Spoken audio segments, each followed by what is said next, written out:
Kekuasaan dan jabatan baru ada manfaatnya kalau dipegang tangan orang beriman. Kalau tidak, yang muncul Fir'aun. Harta baru terasa manfaatnya kalau dipegang tangan orang beriman. Itulah sebabnya bangsa kita ini bukan cuma perlu orang pintar, kita perlu orang benar. Bahkan di masyarakat lebih baik benar tidak terlalu pintar ketimbang pintar tapi tidak benar.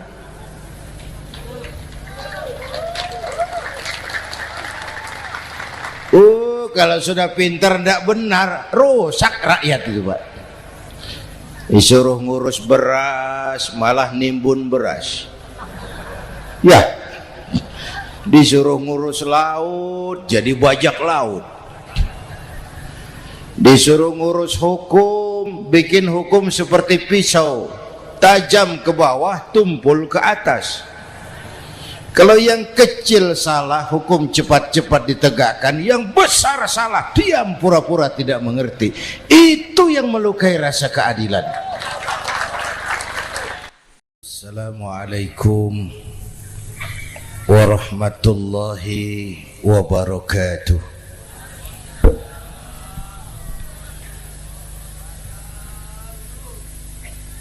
Alhamdulillahi wa kafa, wassalatu wassalamu ala sayyidina Muhammadin al-Mustafa wa ala alihi wa ashabihi ahli sidki wal wafa, amma ba'du. Para ulama, para habaib, para masyayikh yang saya muliakan, yang terhormat Bapak Kapolres dan Bapak Dandim, Sahibul Bait, segenap keluarga besar Pondok Pesantren Raudhatul Muta'allimin Al-Aziziyah, bapak-bapak, ibu-ibu, hadirin hadirat ma'asyiral muslimin yang saya cintai.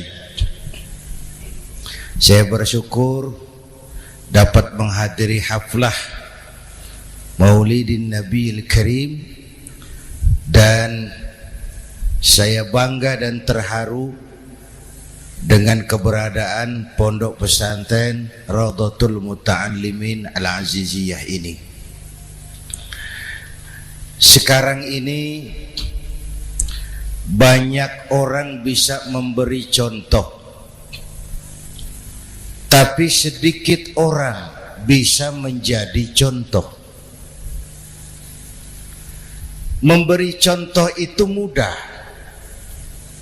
tapi menjadi contoh itu yang sulit. Oleh karena itu, pada kesempatan ini kita ingin mengambil contoh bagaimana Rasul melaksanakan perjuangan. Apa modal utamanya? Saya sampaikan 3 sajalah, mudah-mudahan selesai 10 menit. Yang pertama, modal utama perjuangan baginda Rasul adalah akhlakul karimah. Memperbaiki akhlak dengan akhlak. Oleh karena itu,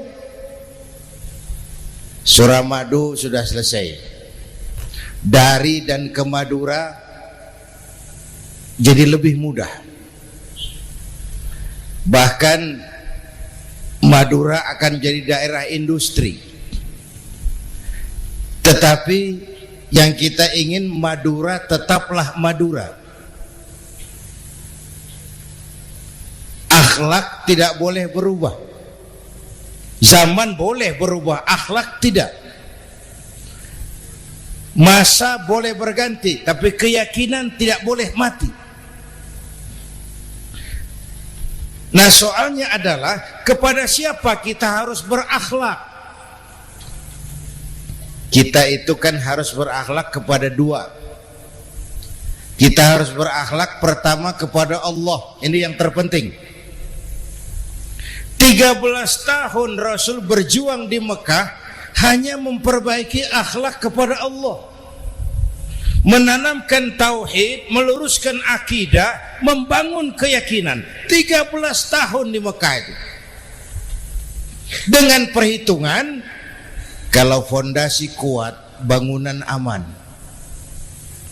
Kalau fondasi melenceng, bangunan bengkok.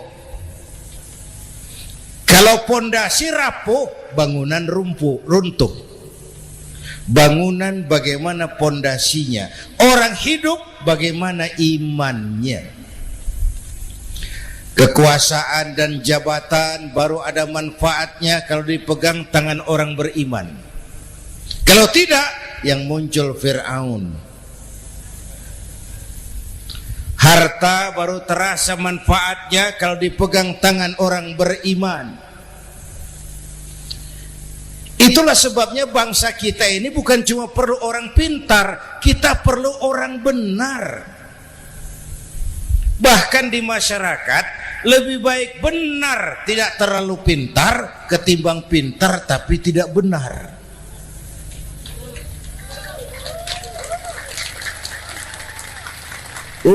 Kalau sudah pintar tidak benar, rusak rakyat itu, Pak. Disuruh ngurus beras, malah nimbun beras. Ya, disuruh ngurus laut, jadi bajak laut. Disuruh ngurus hukum, bikin hukum seperti pisau, tajam ke bawah, tumpul ke atas. Kalau yang kecil salah, hukum cepat-cepat ditegakkan. Yang besar salah, diam pura-pura tidak mengerti. Itu yang melukai rasa keadilan.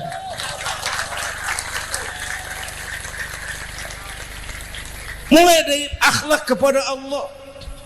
Bagaimana cara berakhlak kepada Allah? Caranya dua. Pertama, jangan menyekutukannya dengan sesuatu pun.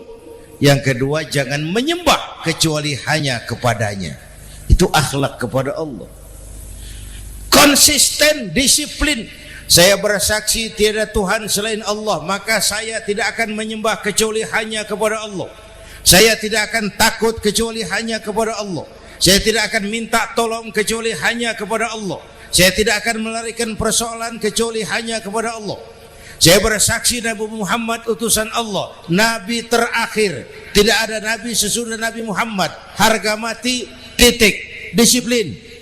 Ada yang mengaku jadi Nabi, wajib tidak percaya. Disiplin.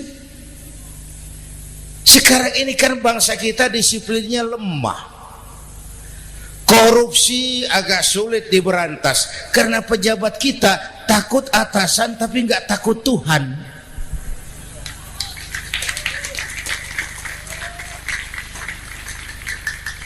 Itu sama dengan anak muda naik sepeda motor ngebut, lampu merah jalan terus, di stop sama polisi. Prit! Iya Pak.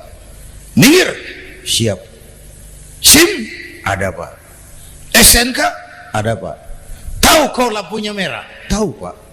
Kenapa lewat terus? Saya nggak tahu, ada Bapak. Itu disiplin kita. Tenang bener jawabnya, kayak orang nggak salah gitu.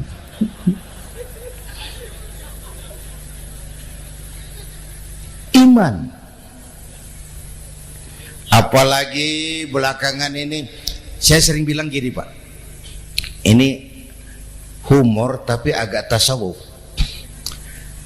Orang yang paling tenang hidupnya itu tukang parkir.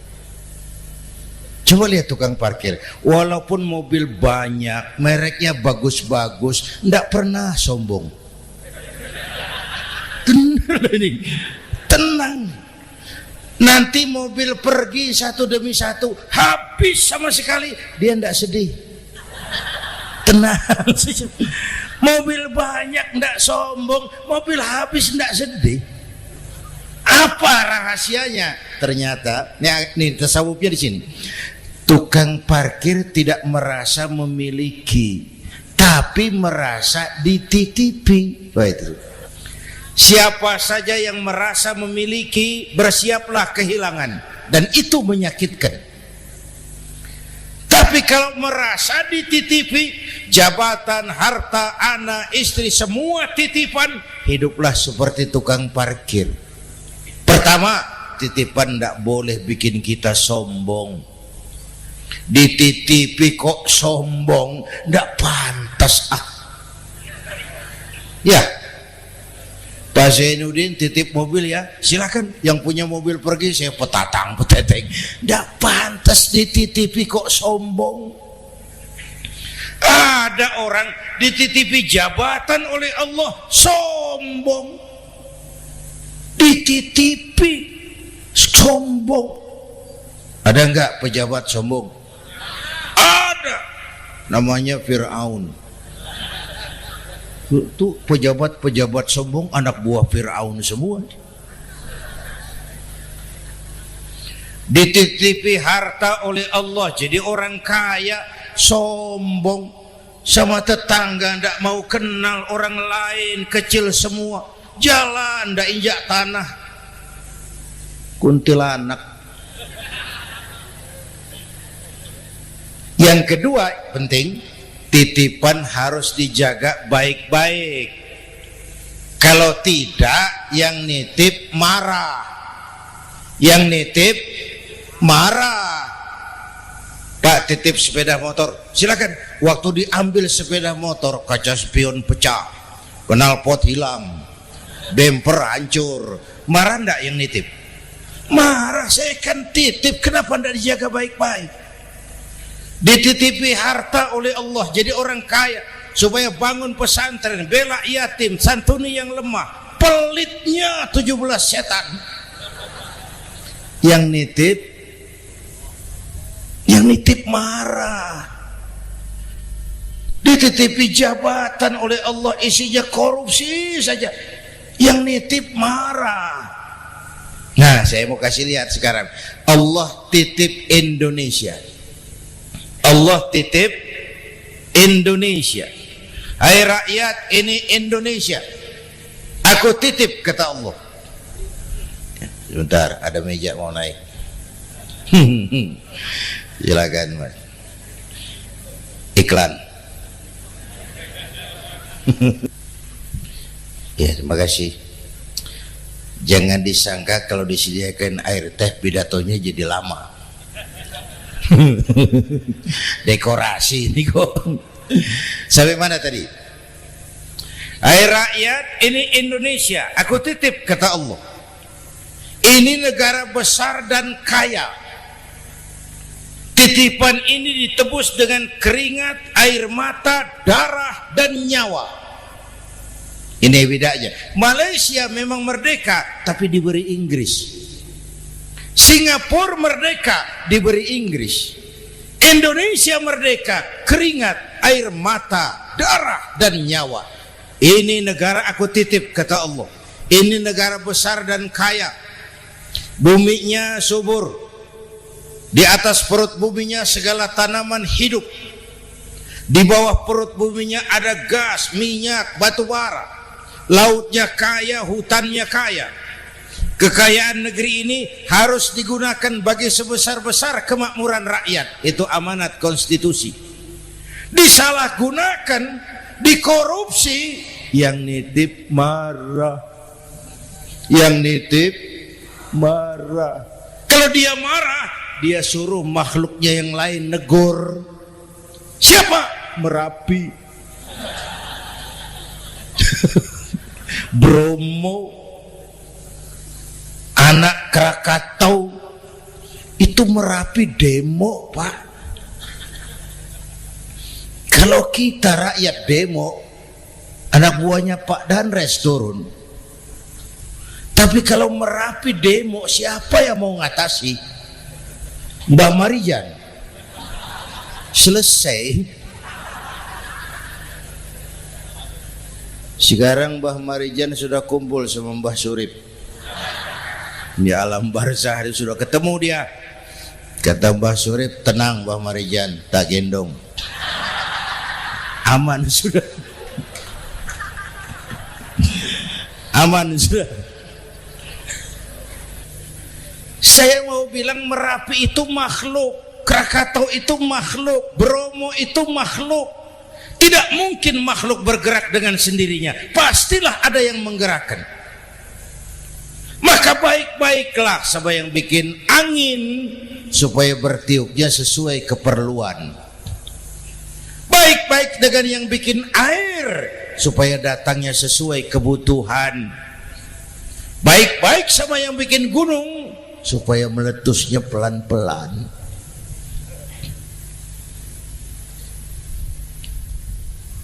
Bapak Ibu hadirin yang saya hormati, menjaga titipan. Jangan menyembah kecuali hanya kepadanya. Jangan menyekutukannya dengan sesuatu pun. Ayo, saya ngobrol kita. Bapak Ibu hadirin yang hadir di sini ini, kita ini semua hamba Allah apa bukan? Hamba Allah. Kata siapa? Kata kita. Kalau kata kita namanya ngaku. Ngaku itu boleh dan murah. Apa diakui? Kita belum tahu. Ya, kan baru kata kita itu. Dan tidak otomatis kalau kita bilang saya ini hambamu ya Allah, lalu Allah jawab iya ya. Tidak, wong itu kan kata kita. Saya hamba Allah kata saya. Berapa banyak orang perbuatannya, ucapannya berkata saya hamba Allah, perbuatannya menyatakan dia hamba setan, hamba nafsu, hamba dunia, budak jabatan. Tidak sesuai ucapan dengan perbuatan. Jadi hamba Allah tuh nggak mudah, digojlok, diuji. Coba lihat, yang jelas diakui sebagai hamba itu baru satu yang kita peringati ini, baginda Nabi. Allah mengakui kapan? Waktu menceritakan Isra dan Mi'raj. Apa yang dipakai kalimat? Subhanallazi asra bi'abdih. Maha suci Allah yang telah menjalankan hambanya. Hambanya. Muhammad itu hambaku, aku jalankan dia. Allah mengakui.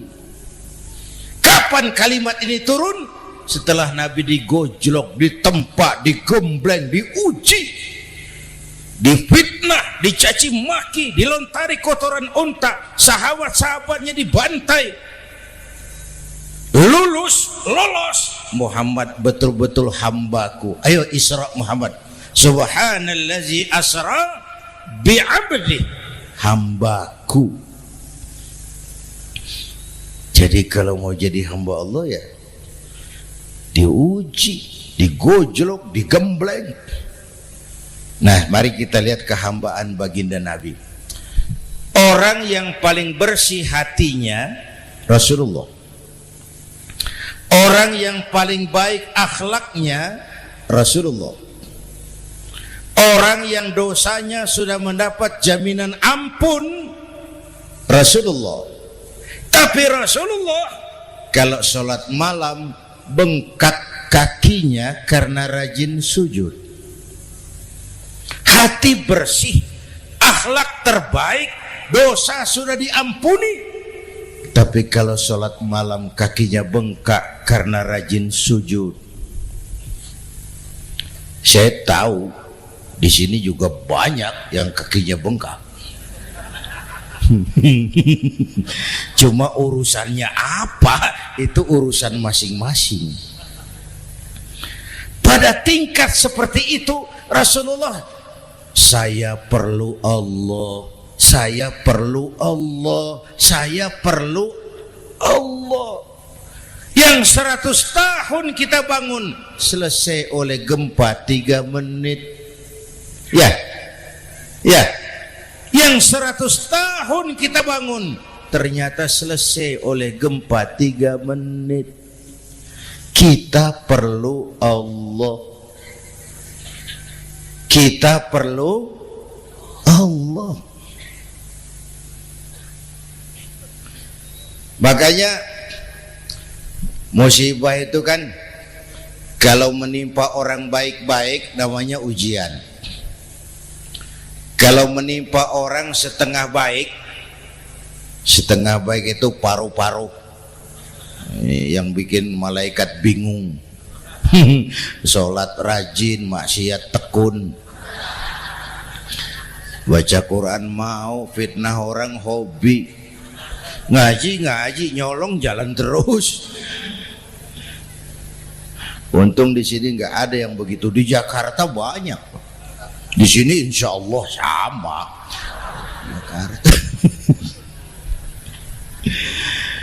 Orang separuh-separuh seperti itu kalau dapat musibah itu namanya teguran, bukan ujian. Kenapa ditegur? Lalai. Nah, kalau orang jahat dapat musibah itu namanya persekot. Uang muka tanda jadi. Kontannya nanti di akhirat. Kalau diuji bukan saja harus sabar tapi harus lulus. Kalau ditegur, introspeksi, perbaiki yang kurang, kurangi yang memang berlebihan. Bertali-tali, bersambung-sambung musibah ini. Dan musibah kalau datang tidak pernah memilih. Tidak pernah memilih. Bapak Ibu hadirin yang saya muliakan, jadi mari yang pertama jaga akhlak kita kepada Allah. Jangan menyekutukannya dengan sesuatu pun, jangan menyembah kecuali hanya kepadanya. Sekarang kan musim entertain, orang pandai membangun pencitraan, orang pinter bikin bungkusan. Sekarang ini kiai sama dukun tipis bedanya. Bener Pak, pemburu hantu pakai sorban, pakai gamis, nanti kiai pakai helm. Atribut sudah kacau sekarang ini. Siapa pakai apa, siapa mau jadi apa, ndak jelas. Sementara masyarakat kita memang agak kutil, kurang teliti, cepat heran, gampang kagum. Pernah terjadi suatu saat tabrakan di jalan, keras sekali, korban jatuh berlumur darah, dikerubungi orang banyak. Datang wartawan, mau ambil gambar dari dekat sulit, banyak sekali orang ngerubung. Dia cari akal, tolong saya dikasih jalan ke dekat korban. Orang menoleh semua. Saudara siapa? Saya bapaknya korban, gitu. Dia mengaku bapaknya korban. Ya orang minggir semua. Minggir, ada bapaknya korban. Orang minggir semua, dia maju ke depan korban. Sampai di depan korban pucat mukanya itu wartawan. Kenapa? Yang ketabrak anak monyet, Pak. Oh, dia sudah ngaku bapaknya korban.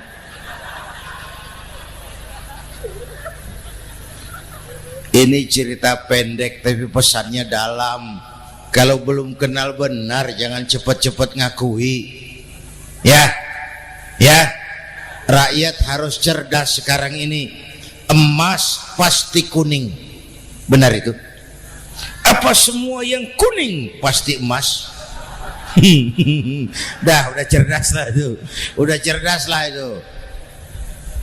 Hati-hati, ini zaman pencitraan. Orang pandai bikin bungkusan. Oleh karena itu kita juga harus punya filter supaya tidak hanyut oleh kedangkalan-kedangkalan pencitraan itu. Satu itu akhlak kepada Allah. Yang kedua, kepada siapa kita berakhlak? Kepada sesama manusia. Kepada sesama manusia itu siapa? Pertama, sesama muslim. Malam ini saya hadir di sini, saya tidak merasa tamu. Saya hanya keluarga di tengah keluarganya. Bahwa saya lahir di Jakarta itu sih kebetulan. Saya nggak pesan. Yang kita tidak pesan Jangan diributkan, wong kita nggak pesan. Warna kulit seperti ini kita nggak pesan. Dari suku apa lahir kita nggak pesan. Potongan seperti ini kita nggak pesan. Islam membebaskan manusia dari ras diskriminasi.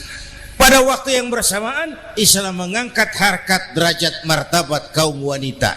Ini kasihan dari tadi nggak diajak ngomong nih. Pada waktu yang bersamaan Islam mengangkat harkat, derajat, martabat kaum wanita. Ibu-ibu mestinya lebih terima kasih sama Rasulullah. Sebelum Rasulullah datang, nasib perempuan menyedihkan, dilecehkan, harganya murah. Sebelum Rasulullah datang, murah. Sebelum Rasulullah datang, murah. Coba lihat wanita sebelum Islam, sedih, dilahirkan hanya untuk melahirkan, alat pemuas nafsu. Kalaupun berperan, peranannya cuma segitiga, dapur sumur kasur, kasur sumur dapur, putar-putar di situ saja. Nggak usah di Arab, dunia. Di Jawa, raja-raja Jawa sebelum kenal Islam seenaknya ngumpuli perempuan kan, selirnya yang 30, 50. Sultan-sultan di Turki piara harem ratusan orang perempuan. Kaisar terakhir dinasti Ming Cina bangun istana 1000 kamar, istrinya 1000. Innalillahi wa inna. Itu saya coba pikir, raja kalau istrinya 1000, kapan pakai kolor itu raja?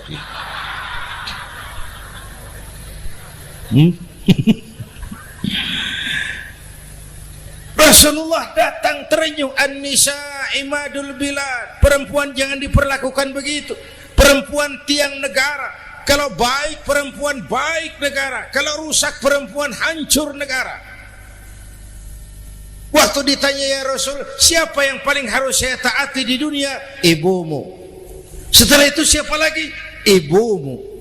Setelah itu siapa lagi? Ibumu. Setelah itu siapa lagi? Bapakmu. Menghargai perempuan, ibumu, ibumu, ibumu, bapakmu. Ibu 3 kali disebut, bapak 1 kali, ibu 3 kali, bapak 1 kali, ibu 3, bapak 1, bapak. Gimana sih ngitungnya jadi kerok begini? Salah ngitungnya, salah.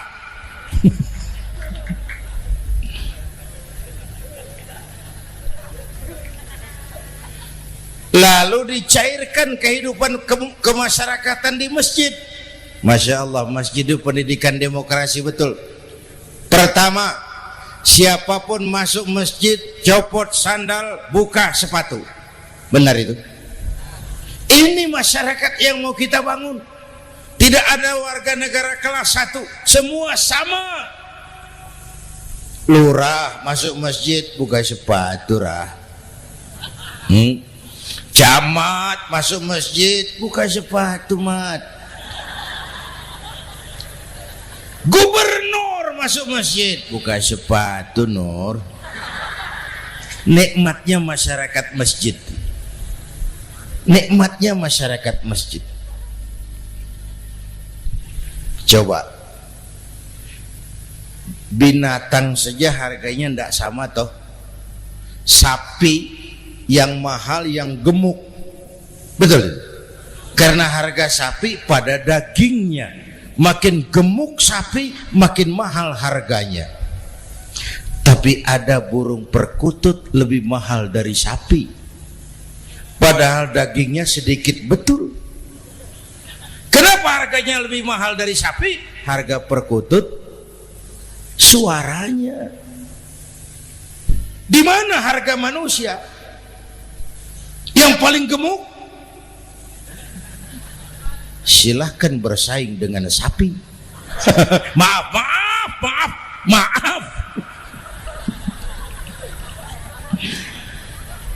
Inna akramakum indallah atqakum. Masyarakat masjid sudah coba sandal, buka sepatu, sudah masuk ke dalam sholat berjamaah. Kalau sudah ke dalam sholat berjamaah, tidak pernah kita usil dari mana orang datang, yang penting kemana dia menghadap. Itu masyarakat masjid. Dari mana kamu? Dari kidul Pak, madhab ngulon. Kamu dari mana? Dari lor Pak, madhab ngulon. Kamu dari mana? Dari kulon, madhab ngulon juga. Ini kan konsep Bhinneka Tunggal Ika. Dari manapun orang datang, apapun warna kulitnya, dari suku apapun ia dilahirkan, kalau akidahnya sama, itu saudara kita.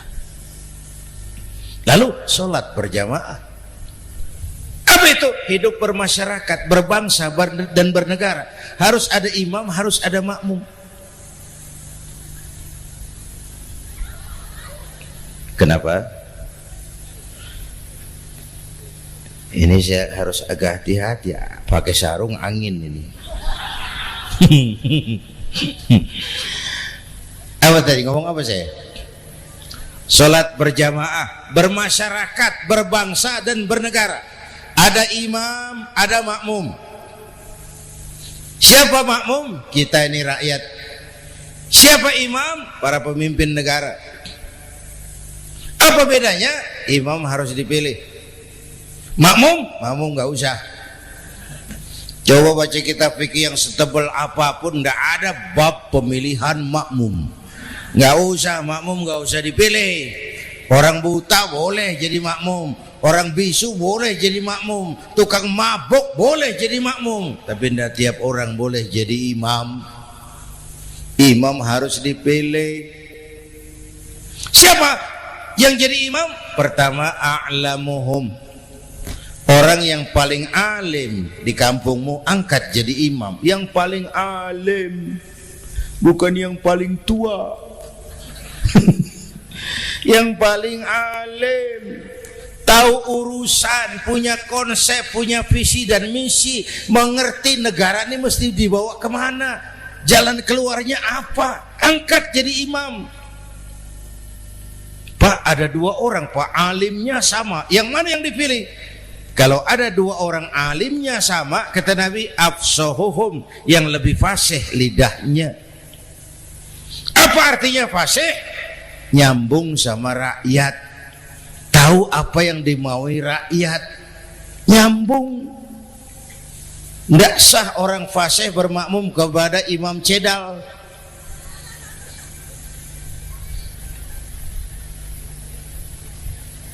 Kenapa Bu? Nyambung. Capek kalau punya imam gak nyambung sama makmum.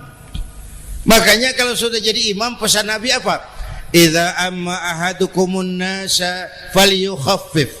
Kalau kamu jadi imam, ringankan sholat kamu, jangan terlalu panjang. Itu makmum tidak sama kekuatannya. Ada yang tua renta, diri saja sudah gemetar. Ada makmum yang punya darah tinggi, kalau sujud lama kepalanya sakit. Ada makmum yang sudah janji habis sholat mau terima uang.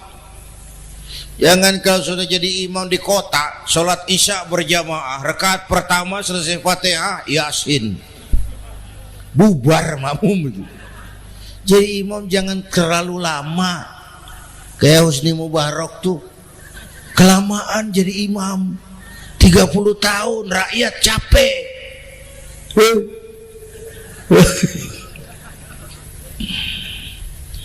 Bapak Ibu hadirin yang saya hormati, nah masyarakat Islam ini loyal, taat, setia. Kapan? Kalau imamnya benar. Imam takbir, makmum takbir, imam ruku', makmum ruku', imam i'tidal, makmum i'tidal, imam sujud, makmum sujud. Tapi masyarakat Islam tidak buta. Imam keliru, makmum wajib menegur. Ya. Bagaimana negurnya? Mestinya ruku', imam sujud. Wah, keliru ini. Subhanallah, kan gitu. Itu aturan main. Tidak boleh imam keliru, makmum emosi, main pegang, mam, oi salah, oi, kacau sholat.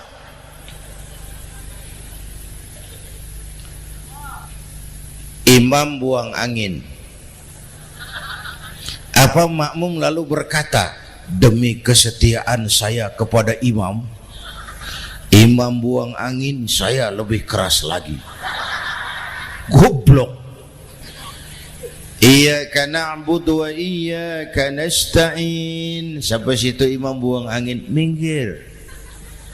Tidak usah ribut. Yang di belakang satu orang maju ke depan, lanjutkan pekerjaan imam. Yang penting imam tahu diri, buang angin, minggir. Ini negara rusak karena imam sudah buang angin. Tenang aja, kayak orang nggak salah itu loh.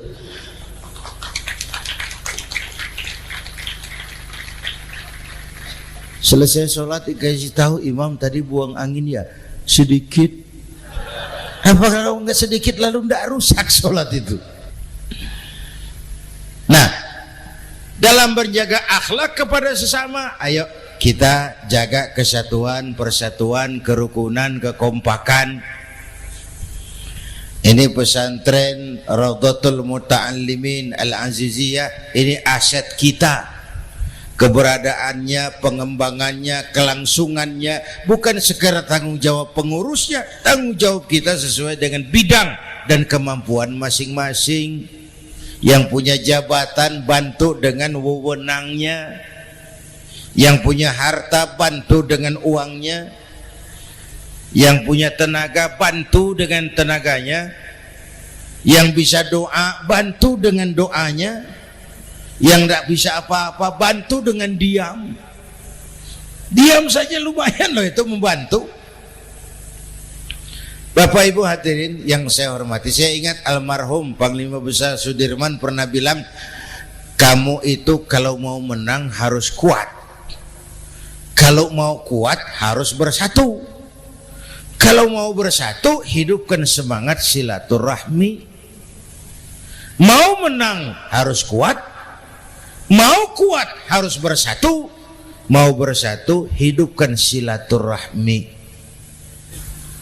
Bapak Ibu hadirin, rukun antar umat seagama. Beda pendapat boleh, marah jangan. Kalau di Jakarta kan sekarang lagi musim apa itu wahabi yang bid'ah, sedikit bid'ah itu. Saya sih bilang yang suka tahlil bagus, terusin. Yang nggak suka tahlil nggak apa-apa, tapi jangan mencaci maki yang suka tahlil. Orang yang mabuk masih banyak kok yang tahlil dicaci maki. Kita ini seperti orang kurang kerjaan. Waktu guru saya Hadratul Mukarram Ki Haji Dr. Idham Khalid wafat, saya ajak orang baca Fatihah. Selesai, saya lagi duduk di belakang, seorang pengusaha nemui saya, Kiai, kenapa? Saya coba ingin kepastian. Apa? Orang yang sudah mati dibacakan Fatihah itu, apa pahalanya sampai? Saya bilang gini, Mas, kamu kalau nggak percaya mati aja dulu. Saya bacain Fatihah, tunggu di sono. Kalau nggak nyampe balik lagi nggak apa-apa.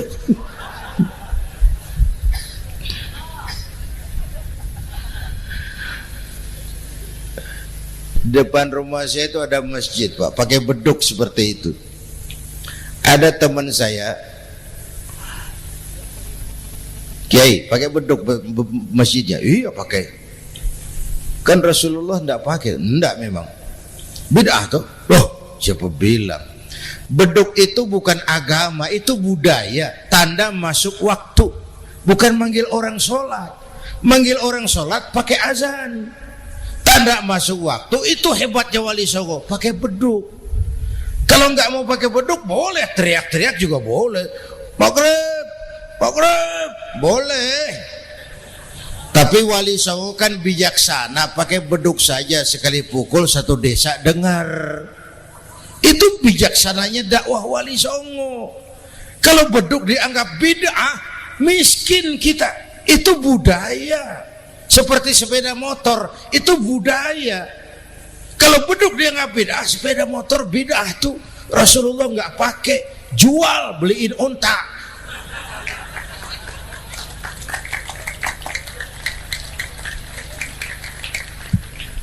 Ayo cari persamaan, jangan memperbesar perbedaan.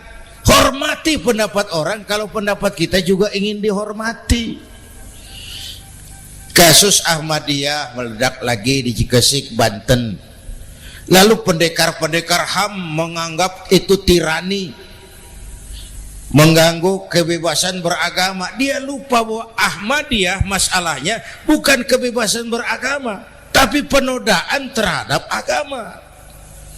Kalau kebebasan beragama sih umat Islam welcome. Orang mau Hindu, mau Buddha, mau Kristen bebas memilih agamanya masing-masing. Tapi ini kan Ahmadiyah lain, ngakunya Islam tapi ada nabi lagi sesudah Nabi Muhammad, namanya Mirza Ghulam Ahmad, asal dari India. Saudara hadirin yang saya hormati, ini yang prinsip penodaan terhadap agama. Kalau nggak ngaku Islam nggak masalah. Supaya mau aman caranya cuma dua, Ahmadiyah jadi agama sendiri. Karena Malaysia sudah melarang, Brunei sudah, Rabitoh Alam Islami menyatakan aliran sesat, Saudi Arabia melarang pengikut Ahmadiyah pergi bikin haji, udah dianggap non muslim. Cuma memang pemerintah kita nggak tegas. Kalau dari dulu dinyatakan dilarang, nggak akan ada lagi kasus-kasus seperti itu.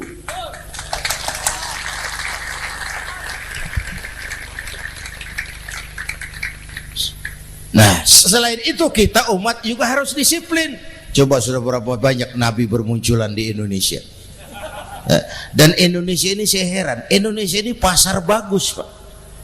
Kalau ada nabi, ada aja pengikutnya, saya heran tuh. Indonesia ini pasar bagus. Ada Ahmad Musaddiq Al-Qiyadah, jadi nabi. Konsultan bulu tangkis jadi nabi. Dapat wahyunya di Bogor, ditangkap polisi 4 tahun.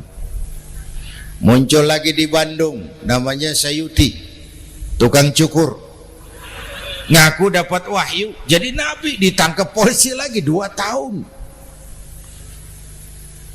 Di Malang Ustadz Roy, ya sebenarnya petinju, dia masuk Islam, mu'alaf, belajar Islam tidak pakai guru, diutak-atik ayat Quran. Sholat kita harus mengerti artinya, maka sholat boleh pakai bahasa masing-masing. Ramai masjid. 2 tahun penjara. Di Jakarta muncul lagi Lia Edan, ngaku Jibril, ditangkap juga oleh polisi. Kita salut sama polisi kita lah, bukan cuma teroris, Jibril ditangkap Pak Kapolres. Saya bilang sama teman-teman polisi, untung dia ngaku Jibril, Pak. Coba kalau dia ngaku Israel, lebih gawat itu.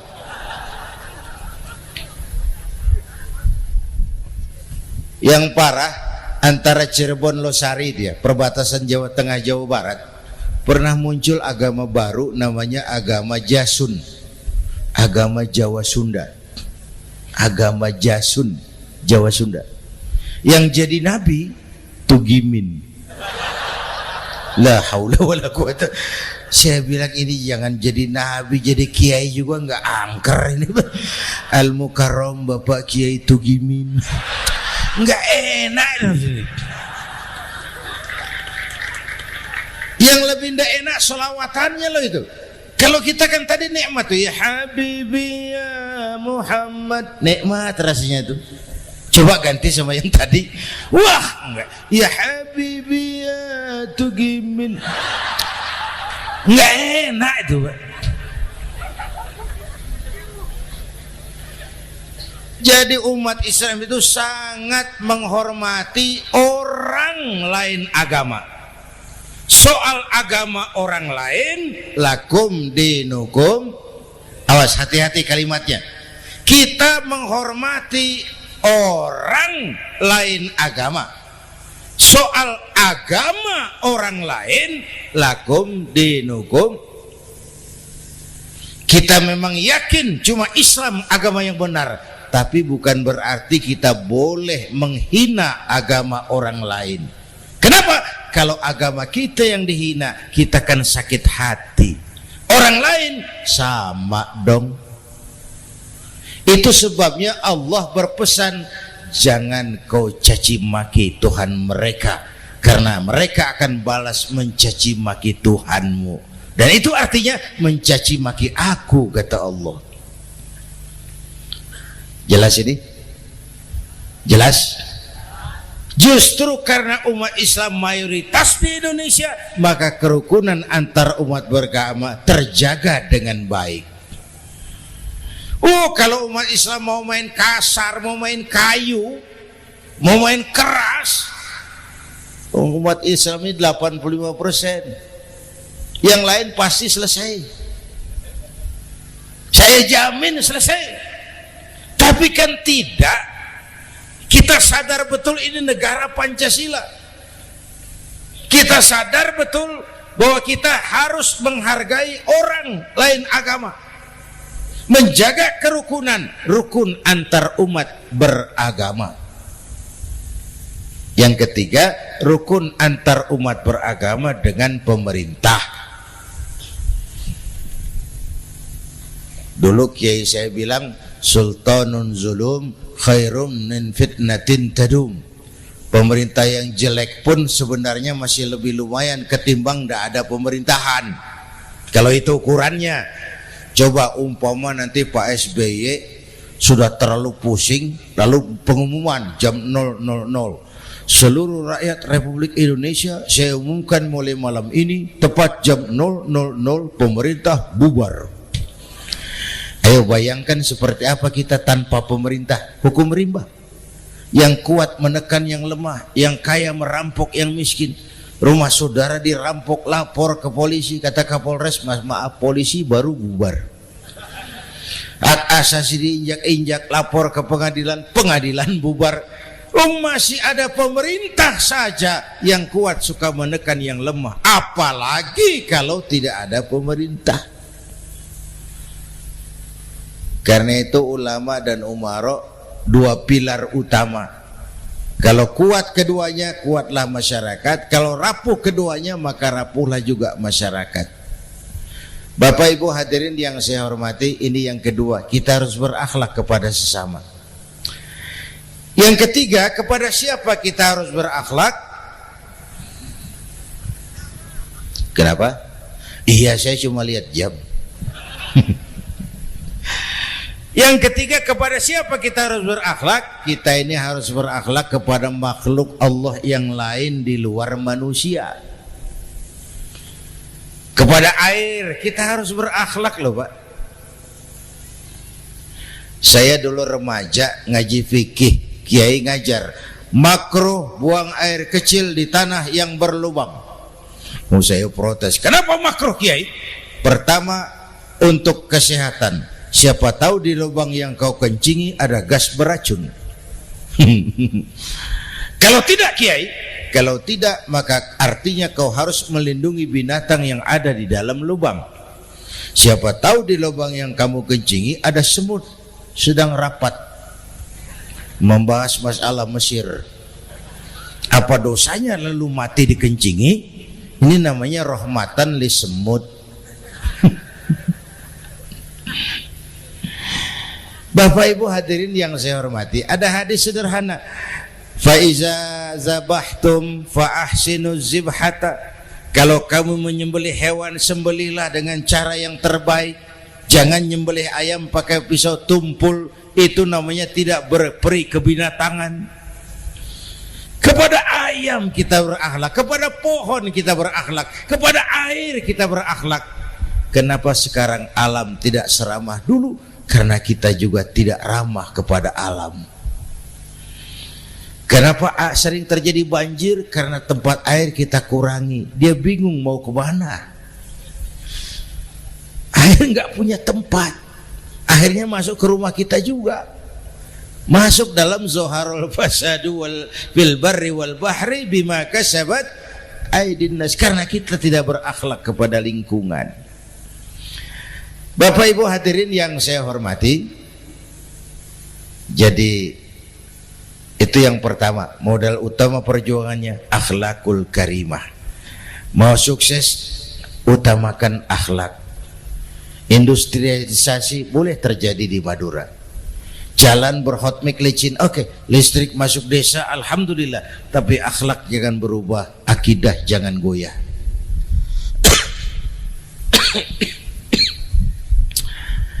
Teknologi tidak bahaya, yang bahaya orang yang menggunakannya. Wayang itu yang namanya cepot, itu bisa selawat badar kalau yang megang Anom Suroto. Cepot bisa selawat badar kalau yang megang Anom Suroto. Wayang bagaimana dalangnya, teknologi bagaimana orang yang menggunakannya. Satu. Yang kedua, yang kita contoh dari baginda Rasul, beliau itu sejak kecil tidak dimanjakan, Pak. Lahir ke dunia tidak sempat melihat wajah bapak. Umur 6 tahun ditinggal ibu. Umur 9 tahun ngembala kambing, berniaga ke Syam. Syam itu Syria sekarang. Umur 9 tahun bisnis lintas negara dari Saudi ke Syria. Remaja tidak dimanjakan, kerja keras, peras keringat, banting tulang. Tidak ada pekerjaan halal yang hina. Lahir pribadi yang tegar, mental yang tahan banting, manusia yang tidak cengeng karena sejak kecil ditempa oleh kesulitan. Jadi gini, orang itu kalau biasa susah, ketemu susah, ndak kaget, Pak. Mentalnya kuat. Saya santri biasa makan kangkung, datang ke rumah teman dikasih kangkung, loh makanan saya ini, dikasih daging ayam, nambah. Orang tuh kalau biasa susah enak. Saya santri biasa tidur di masjid, disuruh nginep di hotel, pules, Pak. Tapi yang biasa tidur di hotel suruh nginep di masjid, encok. Hidup ini perjuangan. Mau sukses harus berani susah. Jangan seperti dulu di cerita santri. Ada santri beternak lebah, ambil madunya itu. Satu hari dia mau periksa sarang lebah, naik ke pohon pakai tangga, pakai sarung biasanya santri. Dia lupa ada pakai celana dalam. Naik pohon periksa, entah bagaimana terpegang sarang lebah itu. Berhamburan lebahnya keluar. Salah satu masuk ke sarungnya. Tergigitlah Al-Mukarramnya itu. Dia menjerit, aduh, jatuh berguling ke bawah. Sudah lama jatuh, dia buka sarungnya, dia lihat bengkak. Karena bengkak kan jadi besar, senang juga dia. Dia berdoa, ya Allah, hilangkan sakitnya, biarlah bengkaknya.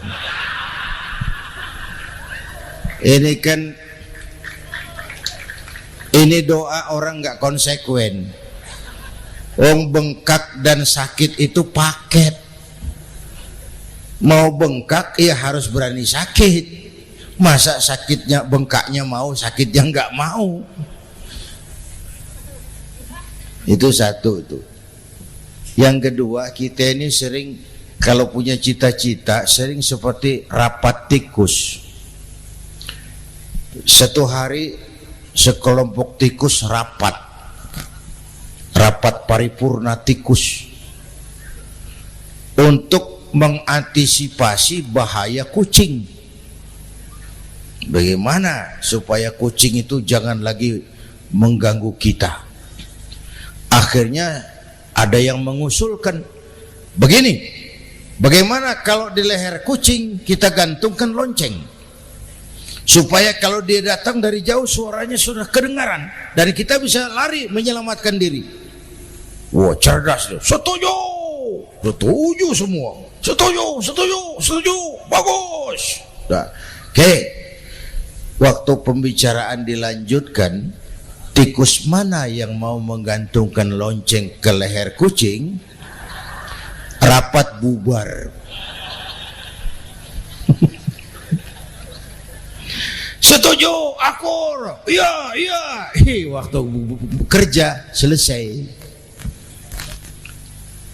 Bapak Ibu hadirin yang saya hormati, terutama anak-anak saya, para santri, remaja, pemuda.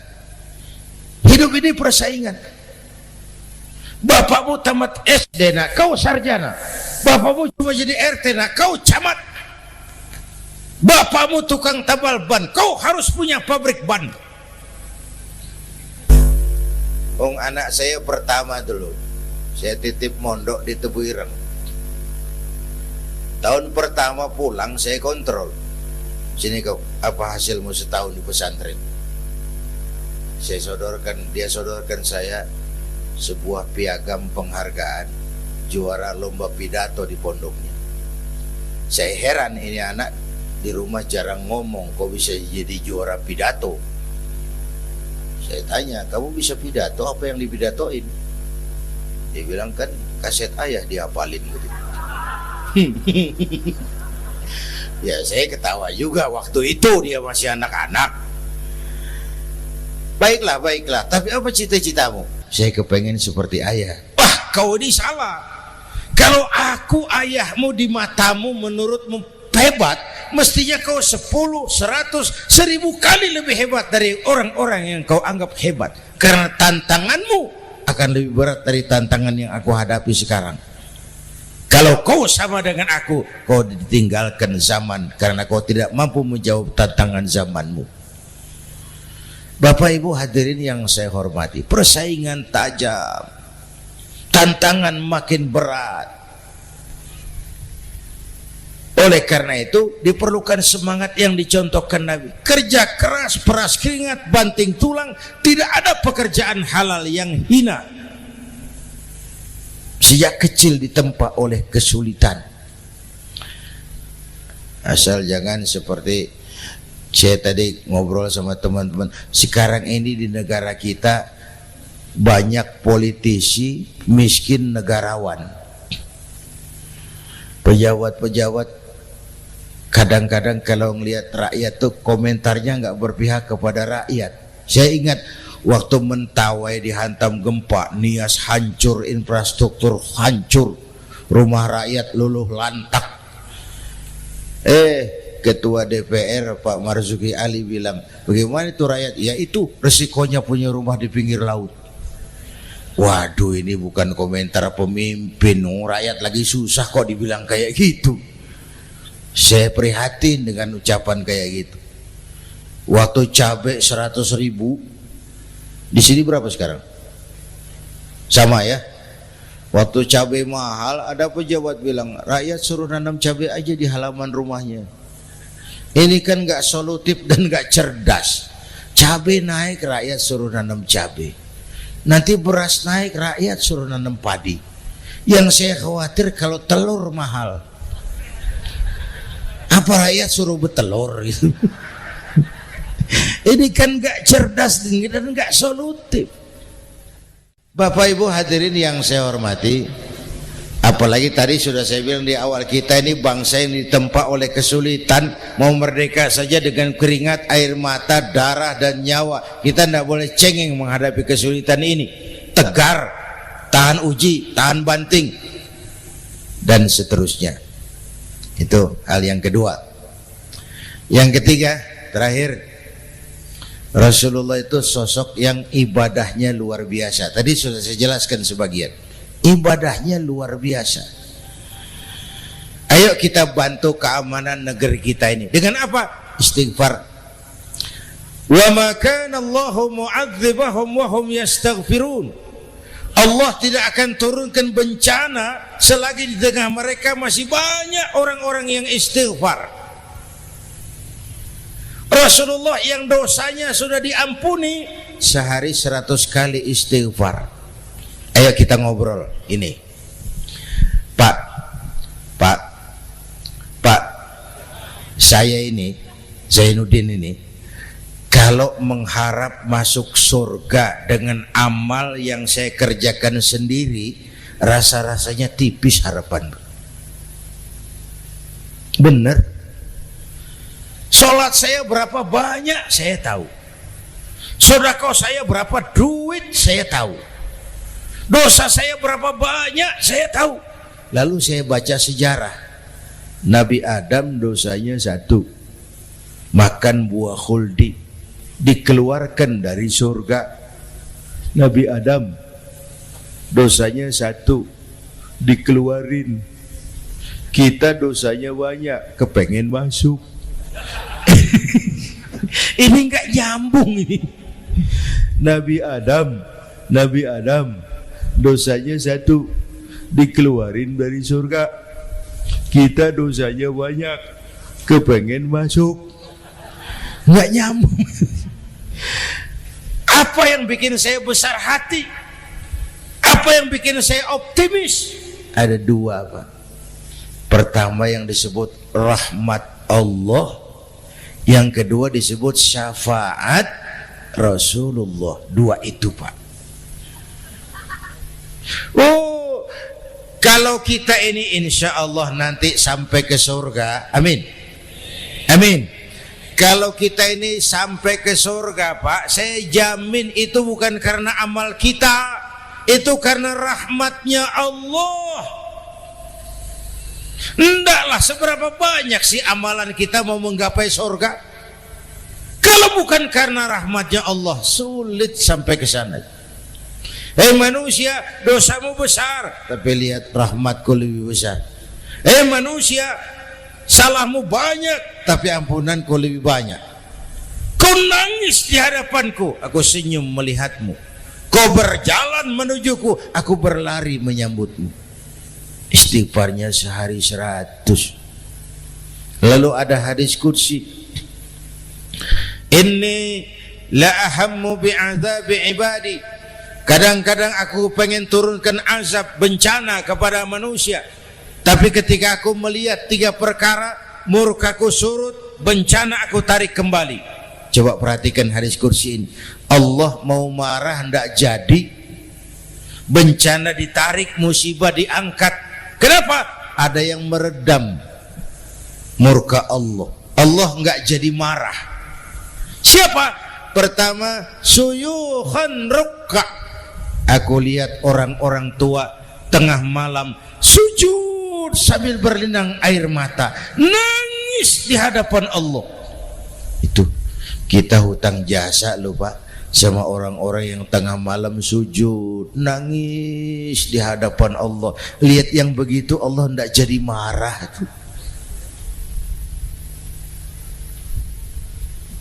Saya tahu nih bapak-bapak nih, ibu-ibu kan suaminya sering bangun tengah malam ya Bu, kencing.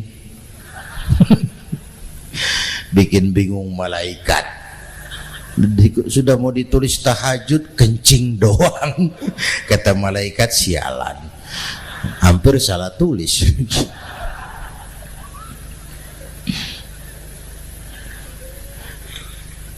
Aku lihat orang tua tengah malam sujud sambil berlinang air mata. Lalu aku lihat bayi-bayi tanpa dosa masih menyusu, sibyanan rudda. Bayi-bayi tanpa dosa masih menyusu, suci bersih, belum ternoda. Wa bahaiman rutta. Dan aku lihat binatang ternak melata mencari makan, kambing mudah cari rumput, alam terjaga keasriannya. Bagaimana bencana nggak mau nambah? Kita mengamalkan hadisnya juga terbalik. Yang diminta itu orang tua tengah malam sujud, bayi tanpa dosa nyusu. Sekarang bayi tanpa dosa dibuang ke tempat sampah gara-gara orang tua tengah malam nyusu. Terbalik namanya. Yang diminta itu orang tua tengah malam sujud, bayi tanpa dosa nyusu. Ini bayi tanpa dosa dibuang ke tempat sampah gara-gara orang tua tengah malam.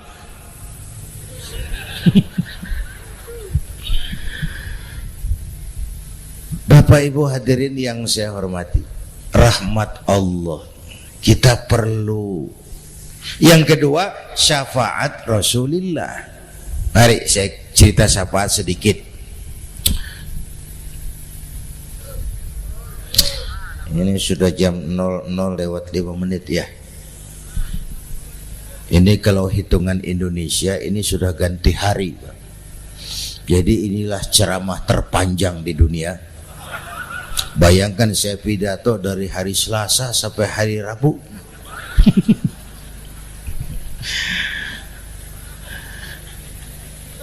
Syafaat. Agak saya singkat ceritanya. Nanti itu Pak, setelah alam ini hancur sehancur-hancurnya, bumi gempa, gunung meletus, air laut tumpah ke darat, halilintar menyambar, planet-planet bertabrakan, semua yang hidup mati bareng tanpa persiapan, termasuk malaikat. Malaikat mati. Yang tinggal cuma Allah sendirian. Yang lain hancur semua, tinggal Allah sendirian. Allah patroli, berseru-seru, limanil mulkul yaum. Ahai, siapa penguasa hari ini? Mana Fir'aun yang ngaku Tuhan? Nongol kalau memang Tuhan. Mana Abrahat, mana Namrus, mana itu Benito Mussolini, mana itu Adolf Hitler, mana itu Hosni Mubarak. Penguasa-penguasa yang ngaku berkuasa, nol kalau memang penguasa. Gak ada yang jawab Pak, semua sudah rebah. Allah lalu berkata, la ilaha illa ana. Ternyata tidak ada Tuhan lain selain aku. Allah sombong waktu itu. Kalau Allah sombong itu pantas. Hadis qudsi mengajarkan al-kibriya'u libasi. Sombong itu pakaianku, kata Allah. Cuma aku yang pantas pakai. Kamu manusia nggak pantas pakai pakaianku, kebesaran. Pakaian Allah mau dipakai. Sombong itu pakaian Allah, cuma Allah yang pantas pakai. Nanti itu yang pertama dihidupkan bukan kita, malaikat dihidupkan lebih dulu. Tiupan pertama, malaikat hidup semua. Diatur panitia akhirat. Yang nyambut tamu siapa, yang pimpin marawis siapa. Malik siap, sediakan neraka. Aku mau bakar itu bajingan tengik yang waktu di dunia nggak mau sujud, jauh dari ulama, tinggal di masyarakat jadi biang kerok, sama yatim kejam. Sediakan neraka. Baik. Ridwan, iya, sediakan surga. Aku mau balas hamba-hambaku yang waktu di dunia rajin sujud, dekat dan cinta kepada ulama, santun kepada yatim, suka menolong orang yang memerlukan pertolongan. Baik. Jibril, Mikail, iya, ke surga. Untuk apa ya Rabb? Ambil kendaraan bernama Buraq, turun ke alam, cari di mana kubur kekasihku Muhammad, bangunkan dari kuburnya, bawa ke surga.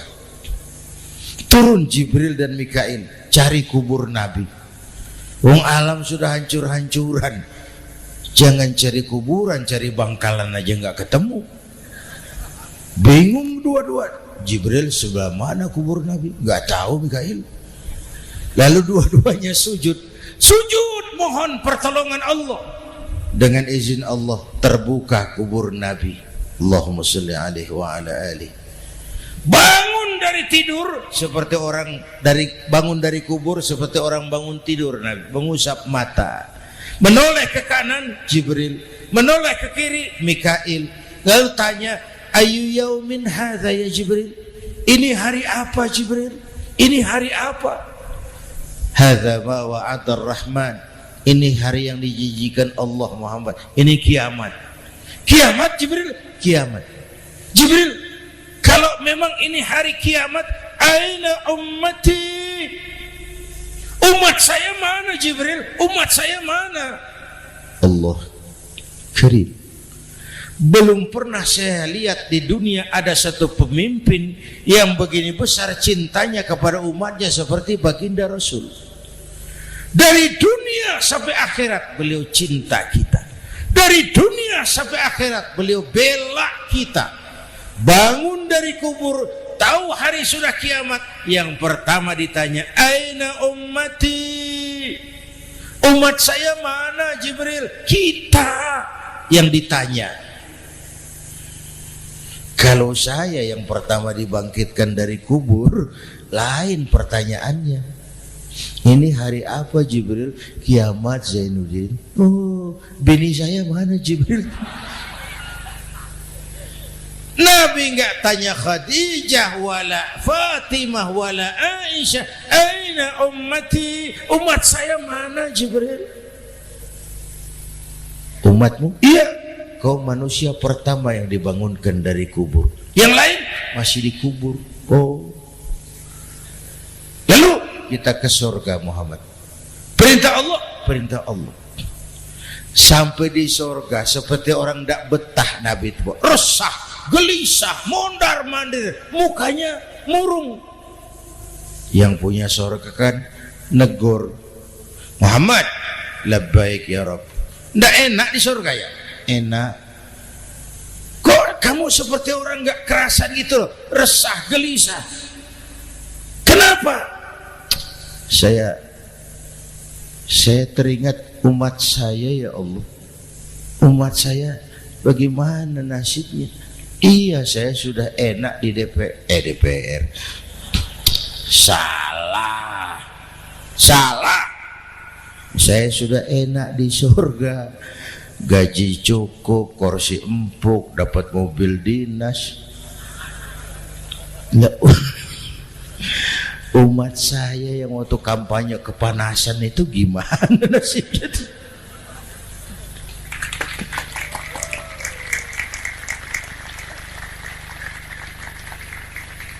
Makanya dulu di Senayan, di depan kantor DPR tuh banyak tukang kaca jualan di situ.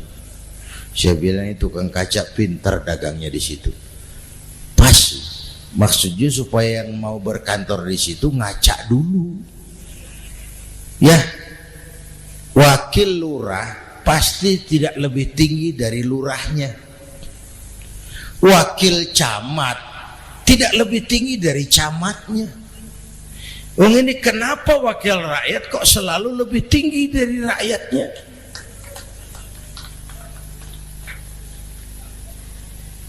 Kan yang memberikan mandat kita rakyat.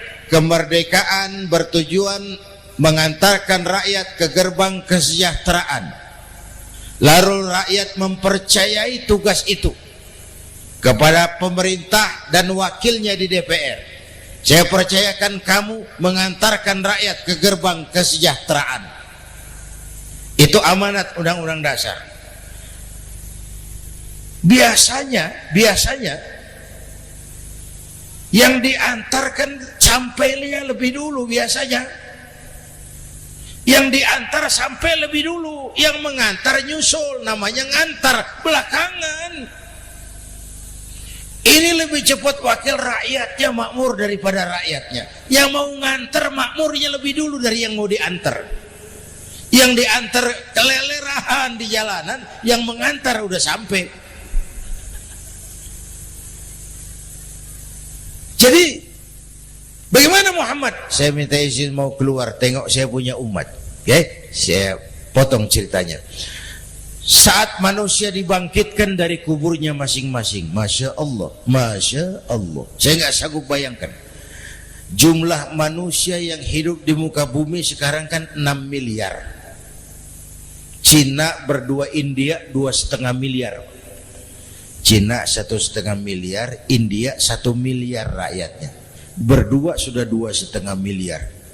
Itu kalau kencing bareng banjir besar. Bayangkan manusia dari awal sampai akhir berapa puluh miliar kumpul di padang mahsyar. Subhanallah.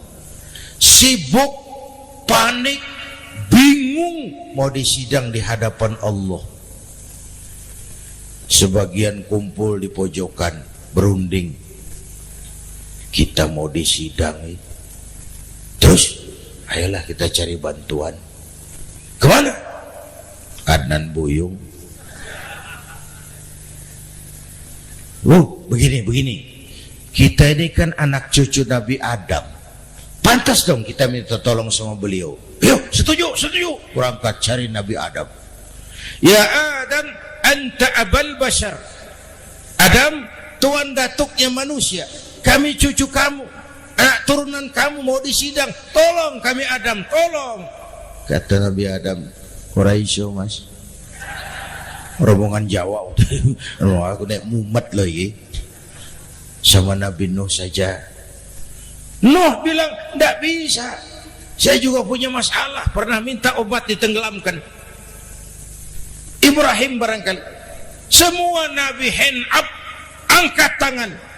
Dikala itu, yauma la yanfa'u malun wala banun, di mana harta tidak ada lagi artinya, anak-anak tak jadi beban, tiap orang sibuk dengan urusannya sendiri-sendiri. Saat itu ada satu pemimpin, Allahumma salli alaihi wa ala alihi, diizinkan Allah. Dikala semua nabi yang lain angkat tangan hand up, beliau malah, ummati ana laha, ta'ali ummati, umatku sini. Beliau memanggil umatnya. Yang bagaimana yang dipanggil? Ada hadis, inna ummati ya'tuna yaumal qiyamah ghurran muhajjalin min atharil wudu. Umatku besok di akhirat datang menghadap Allah dengan muka bersinar-sinar karena sering wudu. Sering wudu kan sering sujud. Masa cuma wudu tapi enggak sujud? Itu nanti ndak usah mengaku Rasul yang panggil, sini umatku. Tapi kalau muka enggak pernah wudu, enggak pernah sujud, merangkak di depan Nabi, saya umatmu ya Rasul. Kata Nabi, umat saya enggak ada yang kumbal gini. Dikala itu beliau berkenan memberikan syafaat. Syafaat itu saudara-saudara, saya pakai sarung, sobek sedikit. Syafaat itu nambeli, itu loh. Salat saya kurang sedikit, sedekah saya campur riak sedikit, puasa saya tidak ikhlas sedikit, ditutup dengan syafaat. Saya mau dagang, perlu modal 20 juta, saya punya uang 15 juta, yang 5 juta syafaat. Jadi harus ada modal. Kalau sholat tidak pernah, sedekah tidak pernah, lalu syafaatnya dari mana? Yang dapat tambelan itu yang punya sarung bolong, punya sarung sobek, ditambal dengan syafaat. Lah kalau tidak ada sarung, apa yang mau ditambal? Ya. Nah, mudah-mudahan kita semua mendapat rahmat Allah dan mendapat syafaatnya Rasulullah Shallallahu Alaihi Wasallam. Bapak Ibu hadirin, sudah 7:30 lewat 4 jam. Saya pun kangen, tapi hari sudah larut. Insya Allah lain kesempatan kita jumpa lagi. Terima kasih kepada Al-Mukarramun, para ulama, para habaib, pengasuh pesantren Raudhatul Muta'allimin Al-Aziziyah, dan semua yang hadir. Mudah-mudahan yang saya sampaikan ada manfaatnya. Usikum wa iyaya bitaqwallah. Aqulu qawli hadza fa astaghfirullahal azim li wa lakum. Wassalamu alaikum warahmatullahi wabarakatuh.